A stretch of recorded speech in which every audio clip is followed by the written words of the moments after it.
91ला खासदार झाल्यावर काही राजकीय स्थित्यंतर घडली. पवार साहेबांना संरक्षण मंत्री म्हणून दिल्लीत बोलवलं आणि मग पवार साहेबांना खासदार व्हायचं होतं.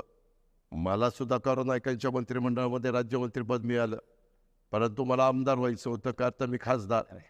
म्हणजे मी खासदार असताना राज्यमंत्री झालो आणि पवारसाहेब आमदार असताना संरक्षण मंत्री झाले. त्याच्यामुळं मग एक दिवस पी व्ही नरसिंहरावांनी सांगितलं की अजित, पहिला विश्वासदर्शक ठराव मंजूर झाल्यानंतर ते अतिशय उत्तम मराठी बोलायचे, ते देशाचे पंतप्रधान होते. त्यांनी सांगितलं की तू राजीनामा द्यायचा आणि तुझ्या जागी पवारसाहेब येतील, पवारसाहेबांच्या जागी तू यायचं आणि तू तिकडं काम करायचं महाराष्ट्रात, साहेब इकडे दिल्लीमध्ये काम करतील. अशा पद्धतीनं आपली सुरुवात झाली.